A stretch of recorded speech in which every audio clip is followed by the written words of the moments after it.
But data. now we're going to talk about people who are hiring.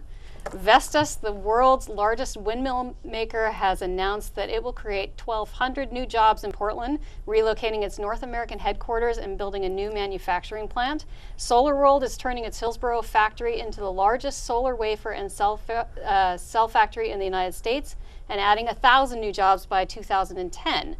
Is the Portland metro area setting the stage to become a regional leader in global green energy development? Let's hope so. We need some jobs. Mike, what do you think? Well, you forgot to mention the new high-tech bathroom downtown, which according I to know you want to talk about that. Just go according on. to Randy Leonard, solves Portland's #1 and #2 problems. But he's been waiting and waiting to tell that. Okay. So happy to see the high-tech jobs come to Portland. I think Portland has hung its hat on new green technology, and as a business person, you hope that they're successful, that it does attract other like-minded people to the area who come to this area that seems to have a group of people who are experts at this. And I'd love to see that succeed. I hope the green industry is indeed sustainable. Well, and I wish the governor would look at our forests as a green industry.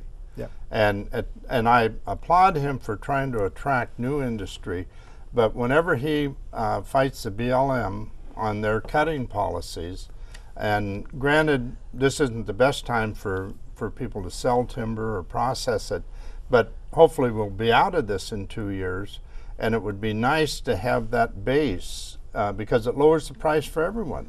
The more raw material that's available, the cheaper the lumber prices are going to be in St. Louis and other places. And what he said was, he says he wants to study it some more, which kills me because the timber industry has been studied to death. Yeah. It's gone up in flames and in smoke because of all the studying going on. Yeah, if every time they studied a tree they'd make a little chip in it, it would fall over in about 4 years because they're always looking at some aspect of why we can't harvest. And especially with the federal timber money going away, it's not going to be around forever, and we almost lost it this round. So it's time to let some people get out there, earn the money, harvesting the timber, and let the timber money get into the economy rather than begging for money from the This scraps. goes back to the point of what is it that we expect rural communities in Oregon to do? There cannot be a Vestas windmill manufacturing plant in every small community in Oregon. Mm-hmm. These communities exist because of the natural resources that are around them. And the idea that they can just go into tourism,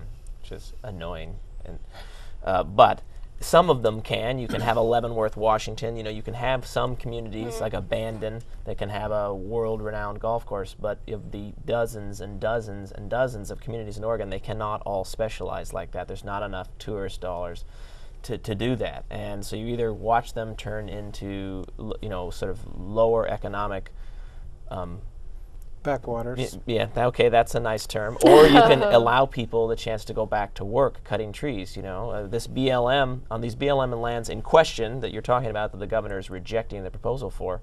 Well over 1 billion board feet of growth occurs on these lands every year. So there's well over 1 billion board feet of growth. They're proposing to cut far less than that on an annual basis. All that employment, the governor's throwing that all out for a few thousand jobs. I'm not saying this is what I wanted to ask you. And this is heavily subsidized. Exactly. That's they what I was have to gonna subsidize ask you. this for a few thousand people to have jobs. All you have to do is let people back into some of these forests in Oregon, and tens of thousands of people can have jobs when you count not just the logging jobs themselves, but all the ancillary jobs that come with it. And these communities come back to life, and the counties get the money they need to operate their schools and libraries and police forces. But here's the difference between this and that. One difference is the jobs at Vestas are higher paying management jobs.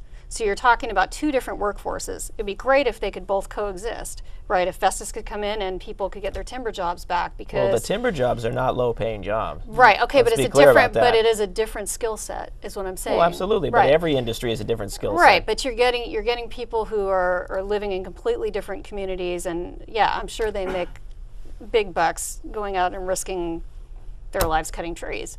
Well, they tend to be good, in many cases, union jobs as well, even within the mills themselves. So are you against then the subsidies they're giving? Well, to get the 1,200 jobs in, they're getting a $40 million I oppose subsidizing. If the business is viable, it doesn't need a subsidy. What about tax breaks? Well, in general, no tax breaks. Well, I'm not a fan of most of them. I mean, you get all sorts of unintended consequences. You know, we wanted to. I mean, the other thing is that this governor has had a roving, wandering eye for the entire eight years that he's been in office. Not quite 8 yet, but I mean, every year it's something different, right? This is his new hobby horse. But before we had biofuels, right, and before that. Shoot, what was it before that? I've lost track. Well, we had the biotech. Biotech. I mean, it's constantly roving around from one thing to another, and nobody kind of reminds everybody that, well, look at what they were talking about 2 years ago, and nothing ever happened. Okay, so we will just have to wait and see if these new green companies stick around. Well, I mean, I assume these companies are moving in and going to produce. They're Sometimes putting it turns out they don't actually create as many jobs as they promise. But at the end of the day, you are going to have Vestas here. It's nice to see an actual headquarters moving in to Portland. That's got to be the first one in some time. And Solar but World. And Solar World, the idea that they're creating $400 million. 1,200 new jobs, fantastic. That is not in a state of 3.5 million people. That is less than a drop in the bucket. I want to hear some good news, Matt. Don't rain on my parade.